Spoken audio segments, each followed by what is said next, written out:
Assalamualaikum warahmatullahi wabarakatuh.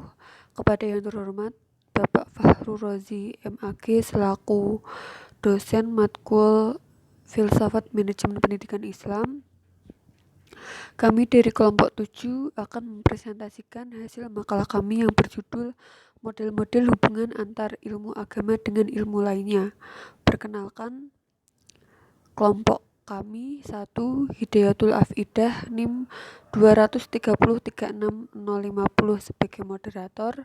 Yang kedua, saya Widya Eva Eriana NIM 230364041 sebagai pemateri 1 dan pemateri 2. Saya akan mulai. Yang pertama, pengertian ilmu agama dan ilmu pengetahuan. A. Pengertian ilmu agama. Pengertian ilmu agama secara fikih menurut Imam Abu Hanifah rahimahullah adalah pengetahuan seseorang untuk mengenali mana yang baik untuk dirinya dan mana yang buruk untuk dijauhinya. B. Pengertian ilmu pengetahuan. Definisi pemikir Marxis bangsa Rusia bernama Alfenshev menjelaskan ilmu pengetahuan. Science is the society and thought if reflect the world correctness categories and laws the received by practical experience, yang artinya ilmu pengetahuan adalah pengetahuan manusia tentang alam, masyarakat, dan pikiran. Yang kedua, relasi antara ilmu agama dengan ilmu pengetahuan. Manusia tidak lepas dari para pencari Tuhan. Maka dari itu, banyak filsuf yang muncul dan terlibat dalam diskursus ketuhanan atau teologi, wacana tentang asal-usul alam semesta atau ontologi, dan ilmu pengetahuan atau epistemologi. Hubungan agama dan sains. Menurut analisa filosofis, agama dan sains kali ini akan dibahas dengan pendekatan yang A. Pendekatan ontologis. Pendekatan ini adalah pendekatan yang membahas tentang yang ada atau yang disebut juga hakikat. Hakikat agama adalah sesuatu yang tidak nampak atau abstrak. Yang B. Pendekatan epistemologis. Secara epistemis, agama ternyata sulit didefinisikan karena agama tidak bisa dibedakan dengan psikopatologi, juga tidak bisa dibedakan dengan pendekatan lainnya dalam menghadapi ultimate concern. Yang C. Pendekatan aksiologi. Agama mampu memberikan penjelasan secara rinci tentang berbagai hal yang tidak dapat dijangkau oleh akal manusia. Yang kedua, model hubungan antara ilmu agama dan ilmu pengetahuan. Yang pertama, model konflik. Model ini digunakan oleh 3 tokoh yaitu Barbour, Hawke, dan Dress. Model ini berpendirian bahwa agama dan sains adalah dua hal yang bertentangan. Yang kedua, model integrasi.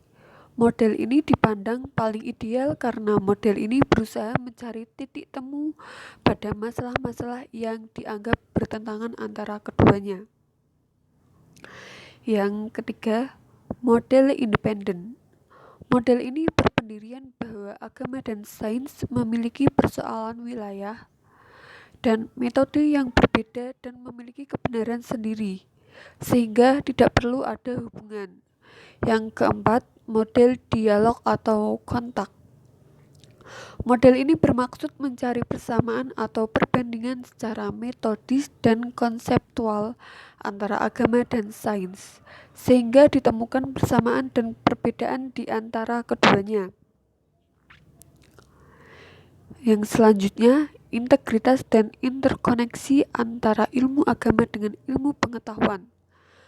Menurut Kunto Wijaya, integrasi ilmu adalah usaha dalam memadukan ilmu akliyah dan ilmu nakliyah. Menurut Fathul Mufid, bahwa paradigma interkonektisitas berasumsi bahwa untuk memahami fenomena setiap bangunan keilmuan, baik agama keilmuan sosial, humaniora maupun kealaman tidak dapat berdiri sendiri. Begitu pula ilmu pengetahuan.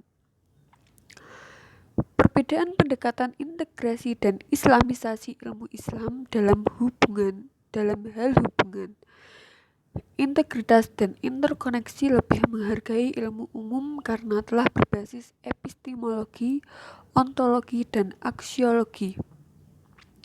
Secara epistemologi, paradigma interkonektisitas merupakan jawaban tentang adanya dikotomi pendidikan umum dan pendidikan agama.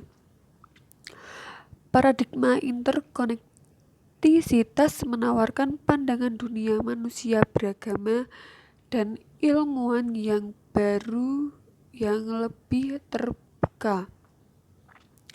Sebagaimana dikutip dalam buku Integritas Ilmu Agama dan Ilmu Umum mengatakan bahwa Al-Quran dan hadis tidak membedakan antara ilmu umum dan ilmu agama. Adanya pembagian ilmu antara ilmu pengetahuan dan agama hanya melalui hasil karya manusia yang mengidentifikasi setiap ilmu berdasarkan objek kajiannya. Ilmu pada hakikatnya berasal dari Allah. Demikian presentasi dari saya, semoga bermanfaat untuk kita semua. Wassalamualaikum warahmatullahi wabarakatuh.